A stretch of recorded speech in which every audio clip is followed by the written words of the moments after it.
Olá. Quais são os limites do diálogo?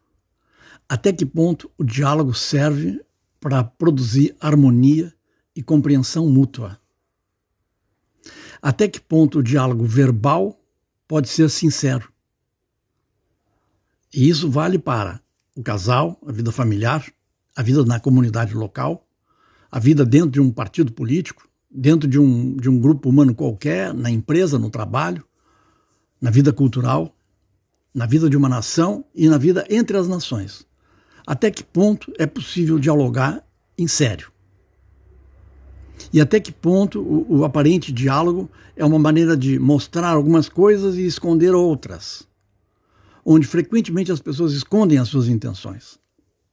Ou seja, até que ponto um diálogo sincero é possível e é eficiente.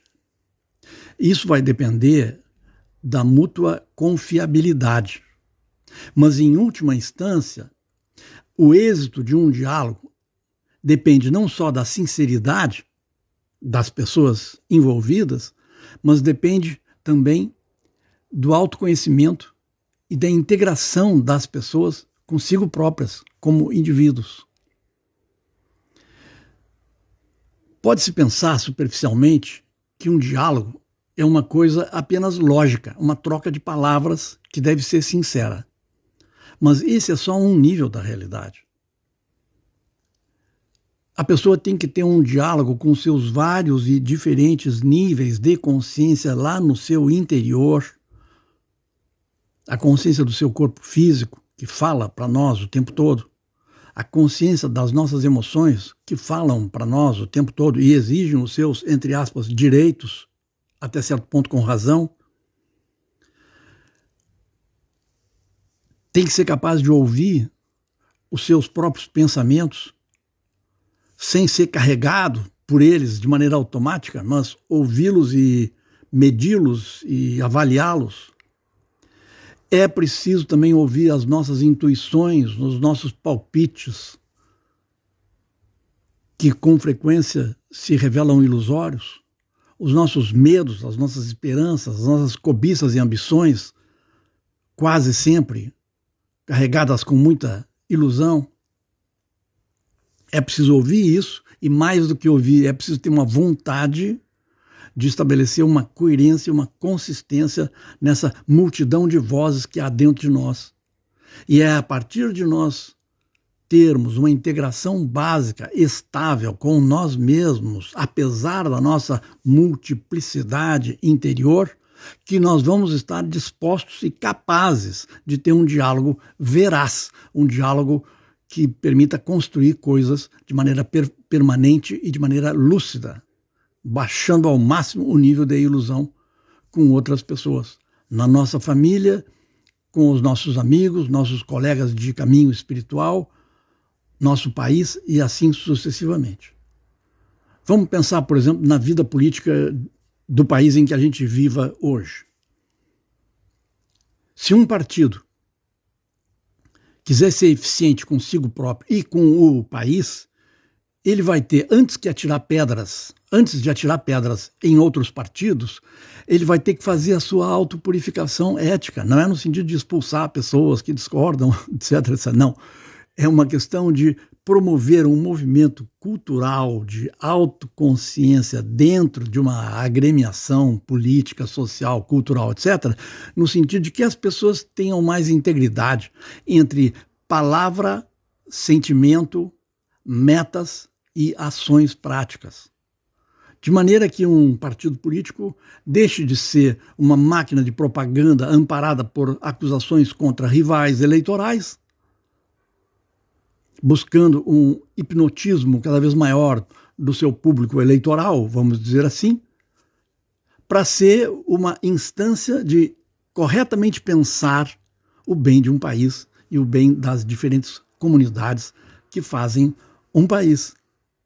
Aí já não teríamos mais política como sinônimo de guerra eleitoral 4 anos a cada período de 4 anos, porque não é? Hoje em dia, nos países do Ocidente, a campanha eleitoral praticamente não cessa e, portanto, não há muita chance de alguém governar, porque assume o poder e já está pensando nas próximas eleições e os seus adversários já estão pensando nas próximas eleições. Então, governa-se muito pouco quando um país é levado pela guerra eleitoral permanente.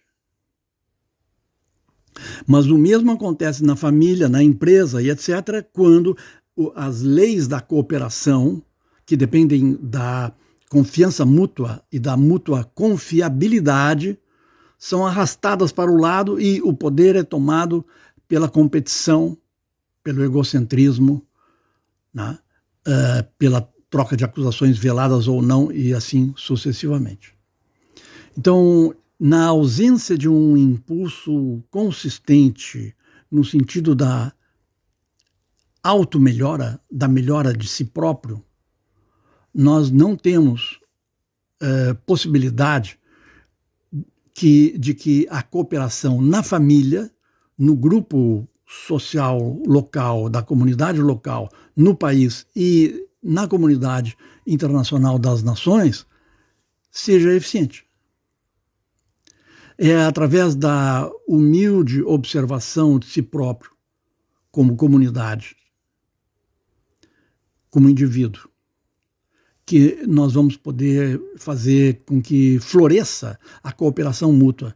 A cooperação mútua floresce quando há uma mútua condição de confiabilidade. Mas para eu ser confiável para os outros, é preciso que eu seja confiável para mim mesmo. É preciso que eu confie em mim, que eu seja digno da minha própria confiança nas minhas decisões, nas minhas ações. Então são os meus conflitos comigo mesmo que dificultam a minha postura coerente no diálogo com os outros. E não há soluções mágicas para isso. O que existe é a possibilidade de um diálogo mais sincero consigo próprio, de uma melhor observação de si mesmo, que vai se refletir na vida coletiva em menos histeria, menos troca de acusações, mais cooperação, mais realismo e, sobretudo, mais boa vontade. Havendo boa vontade para com os outros, eu vou ter naturalmente mais boa vontade para comigo mesmo. Tendo mais boa vontade em relação aos meus defeitos e a minha capacidade de melhorar a mim próprio, eu vou poder confiar mais nos outros, vou dar mais aos outros a chance de que melhorem a si próprios e vou procurar estimular neles a capacidade de melhorar a si próprios em vez de jogar acusações para cima deles para fugir das minhas próprias acusações vindas da minha consciência. Porque muita gente faz acusações aos outros para fugir das suas próprias autoacusações vindas da sua própria consciência. Então, a paz dentro é a base da paz externa. A paz na alma é a base da paz entre as almas. E, sendo confiável, nós vamos receber a confiança dos outros cedo ou tarde. Pelo menos dos que, sendo confiáveis eles próprios, são capazes de confiar. Então, a produção de confiança é a produção do verdadeiro diálogo. Porque quando o diálogo ocorre entre pessoas que confiam em si próprias e umas nas outras, aí o diálogo floresce.